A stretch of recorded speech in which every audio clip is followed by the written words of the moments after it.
Cette remarque, encore qu'on ne m'en conteste pas à proprement parler la pertinence, a paru à certains dangereuse à souligner.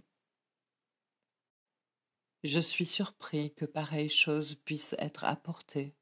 précisément dans la perspective, orientée politiquement, d'où elle m'a été amenée. Je voudrais simplement, à ceux qui peuvent, dans cette dimension, avoir été surpris, seulement les inciter à quelque chose qui n'est tout de même jamais inutile pour contrôler les mouvements de la sensibilité, à s'informer peut-être d'une façon un peu précise par la lecture de certains textes courts et rapides. J'en ai amené un. J'ai amené le volume premier des œuvres philosophiques de Karl Marx, traduites par Molitor, publié chez Alfred Kost. Je conseille seulement à ceux-ci de lire, par exemple, la contribution à la critique de la philosophie du droit de Hegel, ou bien simplement ce curieux petit ouvrage qui s'appelle La question juive. Peut-être y prendront-ils une notion plus pertinente de ce que Marx, à notre époque, penserait de ce qu'on appelle le progressisme. Je veux dire d'un certain style d'idéologie généreuse, fort répandu, disons-le, dans notre bourgeoisie. La façon dont Marx l'apprécierait est quelque chose qui apparaîtra tout à fait évident à tous les yeux pour ceux qui voudront se rapporter justement à cette source, à cette bonne et saine mesure d'une certaine honnêteté intellectuelle. De sorte qu'en somme, en disant que Freud n'était pas progressiste, je ne voulais pas du tout dire, par exemple, qu'il n'était pas intéressé par l'expérience, disons le mot, marxiste. Mais enfin, c'est un fait. Là, je mets les points sur les i. Si j'ai dit que Freud n'était pas progressiste, j'ai dit quelque chose qui n'était aucunement une imputation politique le concernant. J'ai dit qu'il ne participait pas en somme à une certaine orientation qu'on peut qualifier de l'ordre de certains types de préjugés bourgeois. Ceci dit, il est un fait, c'est que Freud n'était pas marxiste. Ceci, je ne l'ai pas souligné parce qu'à la vérité, je n'en vois pas à proprement parler l'intérêt ni la portée. Parce que, si vous voulez, je réserve à plus tard de montrer quel peut être l'intérêt de la dimension ouverte par Freud pour un marxiste. Point qui sera peut-être, en effet, beaucoup plus difficile à introduire d'emblée, puisque jusqu'à présent, on ne semble pas s'être beaucoup aperçu du côté marxiste, si tant est qu'il y en ait encore des marxistes. Dans quel sens se déroule, s'ouvre, s'articule l'expérience indiquée par Freud? Disons qu'elle est justement en ceci, c'est que si Marx prend le relais d'une pensée qui aboutit précisément à cet ouvrage que je vous désignais tout à l'heure, comme ayant fait l'objet des remarques les plus pertinentes de Marx, à savoir la philosophie du droit de Hegel, en tant qu'il s'y articule quelque chose dont nous ne sommes pas encore, jusqu'à nouvel ordre, que je sache, sortis, à savoir les fondements de l'État bourgeois en tant qu'il donne la règle d'une organisation humaine fondée sur le besoin et la raison, en tant que, dans cette dimension, Marx nous propose, nous fait apercevoir, toucher du doigt, le caractère partiel, insuffisant de la solution donnée dans le cadre de l'État bourgeois. Il nous montre que cette solution, cette harmonie placée au niveau du besoin et de la raison, n'est bien dans l'État bourgeois qu'une solution abstraite, dissociée. C'est en droit que besoin et raison sont harmonisés. Mais ceci étant posé, en droit, chacun est laissé en proie à l'égoïsme de ses besoins particuliers, à l'anarchie, au matérialisme comme s'exprime Marx, de la solution d'anarchie fondamentale qui suppose qu'il propose, qu'il aspire à un état où ça ne sera pas seulement, comme il l'exprime, politiquement,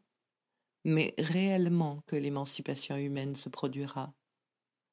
à savoir que l'homme se trouvera,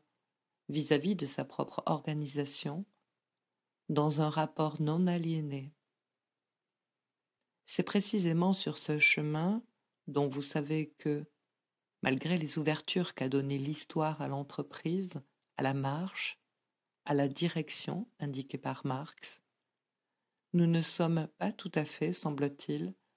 parvenus à la réalisation de l'homme intégral. Sur ce chemin, c'est en ce sens qu'il ne dépasse pas Marx. Freud nous montre quelque chose, cet accident, si l'on peut dire, qui résulte du fait qu'il est tout à fait insuffisant, quelque loin qu'en ait été poussée l'articulation dans la tradition de la philosophie classique, que ces deux termes de la raison et du besoin sont insuffisants pour nous permettre d'apprécier le champ dont il s'agit quant à la réalisation humaine. Que c'est d'une façon plus profonde dans la structure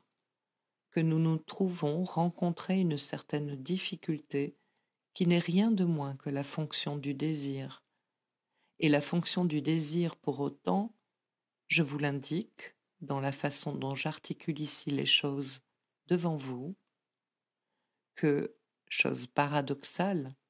curieuse, mais il est impossible d'enregistrer l'expérience autrement, que la raison,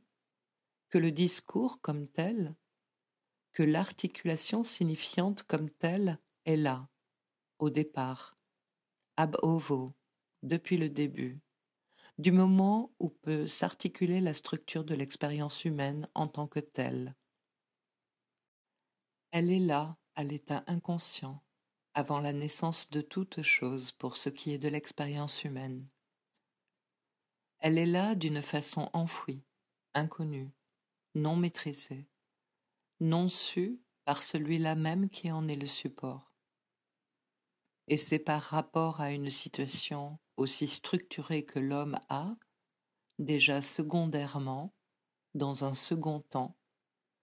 apprendre à repérer, à situer la fonction de ses besoins comme telle. Et d'autre part, en raison de ce caractère primitif fondamental de la prise de l'homme dans ce champ de l'inconscient, en tant qu'il est d'ores et déjà dans un champ logiquement organisé, que cette Spaltung se maintient, subsiste dans toute la suite du développement, que c'est par rapport à cette Spaltung que doit être articulé, situé, vu dans sa fonction, le désir comme tel, que ce désir comme tel présente certaines arêtes, un certain point d'achoppement qui est précisément ce en quoi l'expérience freudienne se trouve compliquer le projet, le but, la direction donnée à l'homme de sa propre intégration. Problème de la jouissance, en tant qu'elle est quelque chose qui se présente enfoui dans un champ central, avec les caractères d'inaccessibilité, d'obscurité, d'opacité, et pour tout dire, de champs cernés d'une barrière qui en rend l'accès au sujet plus que difficile, inaccessible peut-être, pour autant que la jouissance se présente non purement et simplement comme la satisfaction d'un besoin, mais comme la satisfaction d'une pulsion, au sens où ce terme nécessite toute l'élaboration complexe qui est celle que j'essaie ici d'articuler devant vous. Pulsion proprement dite en tant qu'elle est ce quelque chose de si complexe que, vous l'avez entendu la dernière fois, pour quiconque s'en approche d'une façon appliquée, en essayant de comprendre ce qu'en articule Freud, elle n'est même pas purement et simplement réductible à la complexité de la tendance entendue dans son sens le plus large, au sens de l'énergétique.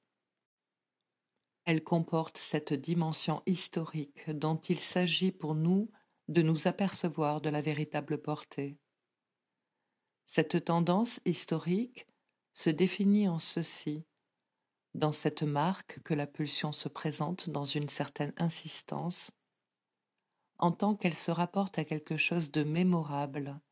parce que mémorisé. C'est cette dimension de la remémorisation, de l'historisation fondamentale qui est comme extensive à l'apparition, au fonctionnement de la pulsion comme telle, dans ce qu'on appelle le psychique humain. C'est aussi là que s'enregistre, que rentre dans le registre de l'expérience la destruction comme telle. C'est ce que je vais essayer pour vous de faire vivre, d'illustrer. C'est pour cela que je vous ai amené sur le champ de ce que je pourrais appeler, si vous voulez, non pas le mythe, parce que le terme ne serait pas exactement approprié, mais la fable de Sade. Sade, quelque part, très exactement en ce point de son œuvre qui, selon ce que l'on peut dire des questions de chapitrage et de pagination, peut être situé au tome 7 de la Juliette, ou dans l'édition qui est celle qui,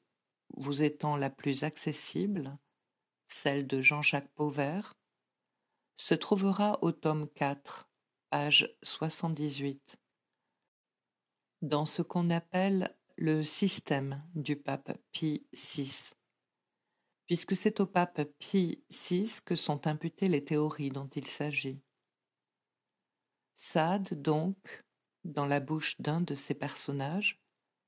anime devant nous la notion, la théorie suivante qui est que par le crime comme tel, l'homme se trouve collaboré par quelque chose que l'interlocuteur prétendu anime dans ce sens. Le crime de l'homme va dans le sens de quelque chose qui est la place qu'il faut pour de nouvelles créations dans la nature. L'idée, en somme, est la suivante, que le pur élan de la nature est obstrué par ses propres formes, que les trois règnes, pour ce qu'ils manifestent de forme et de forme fixées, enchaînent en quelque sorte la nature dans un cycle et un cercle limité, trop manifestement imparfait du reste dans ce qui se voit de chaos, voire de cohue, de conflit, de désordre fondamental dans leurs relations réciproques, et qu'aussi bien ce dont il s'agit, le soin le plus profond qu'on peut imputer à ce sujet psychique, au sens du terme qu'il veut dire le plus profondément caché, que serait la nature, ce serait quelque chose qui, en faisant place nette, lui permettrait de recommencer sa tentative de repartir dans un nouvel élan. Ce que je suis en train de montrer, à travers l'énoncé de propos qui sont très manifestement des propos tout à fait, si l'on peut dire, littéraires, qui n'ont rien de scientifiquement fondé, qui ont le caractère poétique, je peux quand même, et quelques ruptures qu'apporte toujours dans le soutien de l'attention la dimension de la lecture, vous montrer ce que peut être, à l'occasion, dans ce fatras luxurieux qu'est Sade, l'éruption de temps en temps de ce que certains peuvent considérer comme des digressions fastidieuses dont vous verrez pourtant qu'elles sont quelque chose qui, en tout cas, supporte assez bien la lecture.